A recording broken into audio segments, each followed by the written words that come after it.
किसने कहा कि भारतीय जनता पार्टी के उम्मीदवार आप चतरा हजारीबाग से होने का काम है? यह स्पष्ट झारखंड की जनता जानना चाहती है, बड़का गांव की जनता जानना चाहती है कि आप पर किसने इस प्रकार का दबाव बनाने का काम किया है। उसका नाम आप सामने लाने का काम करें, उस व्यक्ति को सामने मीडिया के सामने प्रस्तुत करने का काम करें। कांग्रेस विधायक अंबा प्रसाद ने बीजेपी पर आरोप लगाया कि चतरा और हजारीबाग से चुनाव लड़ने का मुझ पर दबाव बनाया गया। वहीं बीजेपी सांसद आदित्य साहू ने कहा कि अंबा प्रसाद में दम है तो नाम सार्वजनिक करे। कांग्रेस पार्टी भ्रष्टाचार का समर्थन करते रही है। झारखंड में कोयला खदान, बालू खनन माफिया का राज हो गया है। कांग्रेस के समर्थन में सरकार चल रही है। इनके सीएम भ्रष्टाचार के आरोप में जेल में बंद हैं। कांग्रेस विधायक अंबा प्रसाद के यहाँ जब ईडी का छापा पड़ता है तो बीजेपी पर आरोप लगाती है। कई घोटाला का उजागर हो रहा है और जब एक कांग्रेसी विधायक के यहाँ छापा पड़ता है तो कहती है कि बीजेपी करवा रही है। अवैध बालू खनन हो रहा है, जमीन लूटा जा रहा है, पुलिस प्रशासन के सहयोग से लूट हो रही है। किसने कहा है, कौन कहा है चतरा और हजारीबाग से चुनाव लड़ने का ऑफर दिया था? अंबा प्रसाद किस प्रकार से आरोप लगा रही है? बातों को बोलने से पहले मैं बोला कि आपको चिंतन करना चाहिए बाजी को और उस व्यक्ति को सामने लाना चाहिए। किस व्यक्ति ने आप पर दबाव डाला, किस व्यक्ति ने आपको बोला कि भारतीय जनता पार्टी से आप चुनाव लड़ेंगे। ऐसे बोलने से नहीं होगा, आरोप लगाने से नहीं होगा। इसलिए ईडी उन पर दबाव डाल रहे तो उस दबाव में आकर के जो जवाब देना चाहिए, जवाब नहीं दे करके अनर्गल बयानबाजी करके भारतीय जनता पार्टी पर थोपना चाहती है और अपने आप को बचाना चाहती है। आप लोग आगे बढ़कर कोई कानूनी कार्रवाई करेंगे? जो अगर झूठा आरोप है तो वो कह रही है कि सबसे पहले हजारीबाग के लिए आरोप प्रत्यारोप का दौर चलेगा। नहीं, आरोप प्रत्यारोप में उनको तो स्पष्ट करना पड़ेगा ना। अगर मैं तो आप लोगों के माध्यम से बोल रहा हूँ कि वो सामने मीडिया के सामने आके वो बताने का काम करे कि किसने आप पर दबाव बनाने का काम किया। अगर नहीं बताते वो बात का विषय, पहले मैं उनको अवसर दे रहा हूँ। आप सामने मीडिया में जैसे अपनी बातों को रखने का अंबा जी ने किया है काम, उसी प्रकार से मीडिया के सामने आकर कांग्रेस पार्टी भ्रष्टाचार की जननी है और कांग्रेस का शीर्ष नेतृत्व श्रीमती सोनिया गांधी और श्री राहुल गांधी जी भ्रष्टाचार के आरोप में भी जमानत में जेल से बाहर है और झारखंड राज्य में भी कांग्रेस के समर्थन से इस राज्य में झारखंड मुक्ति मोर्चा के नेतृत्व में सरकार चल रही है। और जब जब कांग्रेस के समर्थन से इस राज्य में सरकार बनती है तब तक इस राज्य में खान खनिज संपदा की लूट भारी बड़े पैमाने पर की जाती है। बालू की लूट की जा रही है। आज पूरे झारखंड में बालू कहीं मिल नहीं रहा है। झारखंड का बालू उत्तर प्रदेश और बिहार भेजे जा रहे हैं, लेकिन झारखंड का बालू झारखंड के लोगों को नहीं मिल रहा है।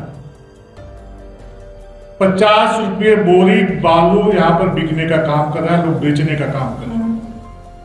ऐसा सपना भी झारखंड लोगों ने सोचा नहीं होगा कि जब भारतीय जनता पार्टी के नेतृत्व में जब सरकार इस राज्य में चल रही थी, बाबूलाल मरांडी जी और रघुवर दास जी, अर्जुन मुंडा जी की सरकार में, तो गांव के लोगों को अधिकार दिया था कि बालू का नीलामी करने का, बालू का बिक्री करने का गांव के लोगों को अधिकार दिया था। लेकिन इस राज्य में चलने वाली झारखंड मुक्ति मोर्चा कांग्रेस की सरकार बालू से भी तेल निकाल कर उसको पीने का काम कर रही है। आज सारे विकास के कार्य ठप पड़े हुए हैं। या जिनके समर्थन से इस राज्य में सरकार चल रही है, कांग्रेस के समर्थन से झारखंड मुक्ति मोर्चा की सरकार चल रही है, इनके पूर्व मुख्यमंत्री आदरणीय हेमंत सोरेन जी आज जेल के अंदर बंद है और भ्रष्टाचार के आरोप में जेल के अंदर बंद है।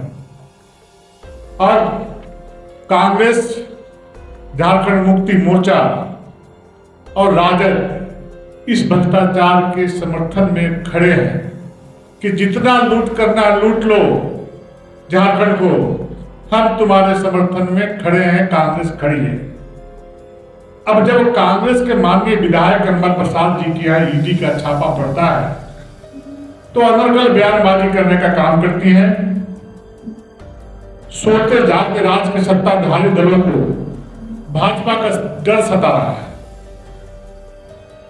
जिस प्रकार से देश के यशस्वी प्रधानमंत्री ने प्रधान सेवक की कुर्सी संभाली थी, तो उन्होंने कहा था कि मेरी सरकार गांव, गरीब, किसान, मजदूर, शोषित, वंचित, दलित, सभी समाज, सभी वर्ग को समर्पित सरकार रहेगी और मैं इस देश में न खाऊंगा न खाने दूंगा।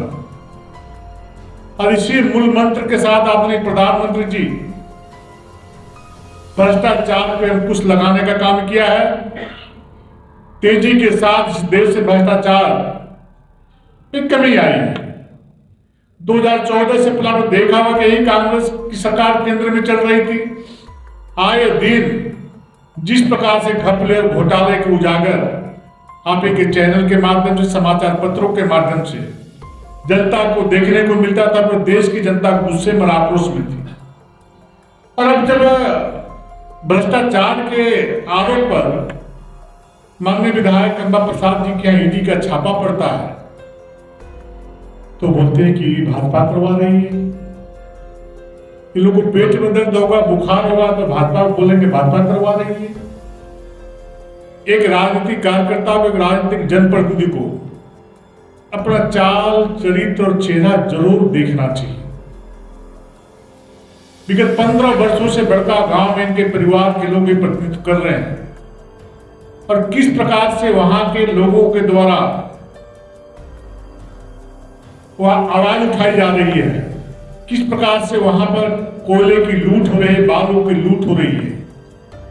इन्हीं के लोग बालू जब अवैध कारोबार करते हैं, जब थाना में ट्रैक्टर को, बालू से लदा ट्रैक्टर को थाने में पुलिस जब्त करती है, तो गुंडे की एक सीमा होती है। इनके गुंडे थाने से उस बालू भरा ट्रक को जबरदस्ती छुड़ा कर ले जाने का काम करते हैं। जनता को क्या मैसेज देना चाहते हैं? आप सभी लोगों ने देखा कि वीडियो के माध्यम से जैसे कैसे पलानी पत्रापुत्र के कई अंसारी और जमील अंसारी अपने दर्द का बयान कर रहे हैं। उनकी जमीन किस प्रकार से लूटी गई है।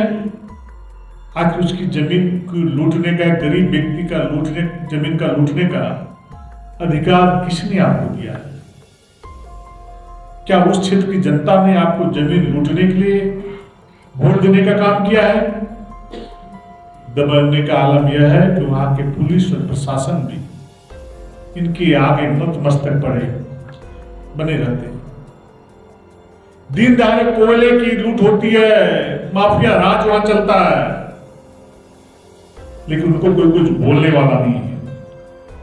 एनटीपीसी में कोयला, बालू और जमीन की किस प्रकार से गोरख धंधा हुआ है सब लोग जानते हैं। प्रत्येक दिन समाचार पत्रों में, चैनलों में चलता है। ये कहते हैं कि भारतीय जनता पार्टी और संघ परिवार के लोगों ने मुझे चतरा और हजारीबाग से चुनाव लड़ने का दबाव बनाया। तो इनके स्पष्ट करना चाहिए, प्रमाणित करना चाहिए आखिर कौन वो लोग हैं। उसका नाम और चेहरा उजागर करने का काम किया किसने?